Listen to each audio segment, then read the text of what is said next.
अस्सलामुअलैकुम। कड़वी हकीकत टीवी के मोअज़्ज़िज़ दोस्तों, अगर आप चैनल पर नए हैं तो चैनल को लाइक और सब्सक्राइब करें ताकि आने वाले नए नोटिफिकेशन आपको बर वक्त मिल सके। शुक्रिया। परियां और चमकीला पत्थर। हिरा अफजल एक दफ़ा का जिक्र है कि दो परियां नाम ईमान और नीलम थी। एक दफ़ा वो आसमान की सैर को निकली। वो उड़ते जा रही थी कि अचानक ईमान की नज़र एक चमकते हुए पत्थर पर पड़ी और उसने कहा, नीलम नीलम, वो देखो, वो पत्थर कितना चमक रहा है, मुझे वहाँ जाना है। नीलम ने उस जगह को गौर से देखा और कहा, नहीं, हम वहाँ नहीं जा सकते। क्यों नहीं जा सकते? ईमान ने पूछा, क्योंकि हमारे वालिदैन ने हमें वहाँ जाने से मना किया है और हम उनकी नाफरमानी नहीं कर सकते। नीलम ने जवाब दिया, अच्छा ठीक है। ईमान ने कहा, अरे वो देखो ईमान, कितने प्यारे फूल हैं, वहाँ चले। नीलम ने कहा, हाँ चलो। ईमान ने कहा। नीलम फूल देख रही होती है और उसकी खुशबू सूंघ रही होती है और ईमान उस मौके का फायदा उठाती है और जल्दी से उस चमकते पत्थर के पास पहुंच जाती है। वो जैसे ही उस पत्थर को हाथ लगाती तो पत्थर से रोशनी निकलती और ईमान गायब हो जाती। रोशनी की वजह से नीलम की नजर पड़ जाती है, लेकिन तब तक ईमान गायब हो चुकी होती। ओ, ये क्या कर दिया तुमने ईमान, तुम्हें ये नहीं करना चाहिए था। अब मैं मामा पापा को क्या बताऊंगी कि ईमान कहाँ गई है कहकर नीलम वापस चली गई। जब रोशनी खत्म हो गई तो ईमान हैरान रह गई, क्योंकि वो बहुत अजीब जगह पर थी। वहाँ अंधेरा ही अंधेरा था।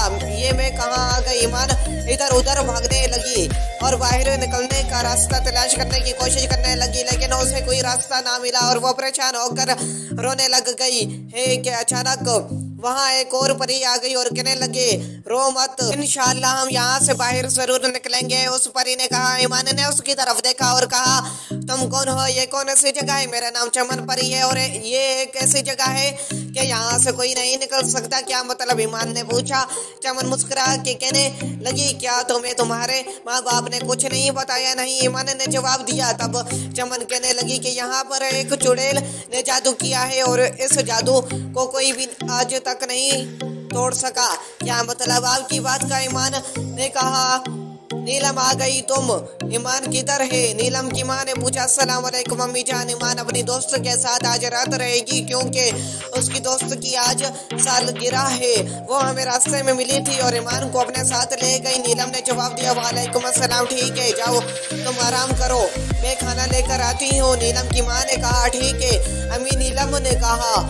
चमन परी ईमान को बताने लगी कि ये कहानी 15 साल पहले की है। तब हम परियों और चुड़ैलों में काफी अच्छी दोस्ती थी। एक दफा मलका अपनी बहन से बात कर रही थी तो उन चुड़ैलों में एक चुड़ैल जिसका नाम फितना था ने मलका की बातें सुन ली और मलका और उनकी बहन उसी चमकते पत्थर के बारे में बात कर रही थी कि ये पत्थर बहुत ही खास है, ये हमें विरासत में मिला है, इससे हम कुछ भी कर सकते हैं, यानी हम इससे पूरी दुनिया पे राज कर सकते हैं। फिर मलका की बहन ने पूछा कि आपको इसके बारे में कैसे पता चला?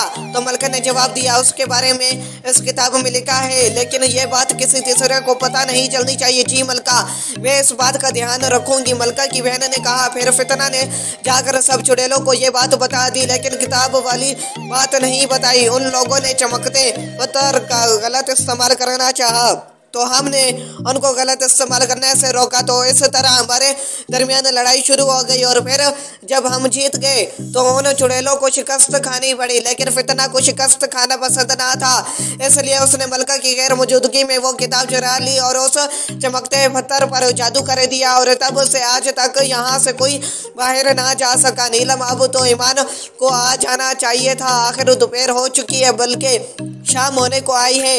क्या उसने तुम्हें बताया है कि वो कब वापस आएगी, या तुम्हें कुछ पता है? नीलम की माँ ने नीलम से पूछा। नीलम बात काटते हुए उसकी माँ ने कहा, वो क्या? मेरी तरफ देखे, तुम्हारे लहजे से मुझे पता चल रहा है कि तुम मुझे से कुछ छुपा रही हो। वो अम्मी दरअसल ईमान और मैं नीलम ने अपनी माँ को सारी बात बता दी है। ए मेरे खुदा, वहाँ से तो कोई आज तक वापस नहीं आया। नीलम की माँ ने कहा, मामा आप अभी ना जाए और पापा को भी ना बताए, मैं जाती हूँ। नीलम ने कहा। ईमान के दिल में एक बात आती है, वो कहती है, चमन परी हम दोनों अगर इस जादू को तोड़ नहीं सकती तो नीलम तोड़ सकती है। उस बुक को ढूंढकर मैं नीलम से रब्ता करने की कोशिश करती हूँ। चमन, हाँ ठीक है, क्या हुआ? ईमान, तुम ठीक हो? चमन ने कहा, मैं नीलम से रब्ता कर रही थी लेकिन नहीं हो रहा। ईमान ने जवाब दिया, हिम्मत मत हारो, मैं भी तुम्हारी मदद करती हूँ। इतनी देर में नीलम जाती है। वो जैसे ही आती है कि उसे सिग्नल मिलता है और वो किताब ढूंढने लग जाती है। बहुत कोशिशों के बाद बेहोश से एक बटन दब जाता है और वहाँ एक गार आ जाती है। वो उस गार के अंदर जाती है कि वहाँ फितना सोई होती है। नीलम को समझ नहीं आता कि वो क्या करे। वो खामोशी से किताब लेकर जादू का असर खत्म कर देती है। फिर वो दोनों आज़ाद हो जाती हैं। चमन और ईमान एक दूसरे के गले लगती हैं और वो किताब फाड़ देती है और उसकी वजह से फितना का भी खातिर हो जाता है। नतीजा, हमें अपने वालिदैन की नाफरमानी नहीं करनी चाहिए और मुश्किल में हिम्मत नहीं हारनी चाहिए।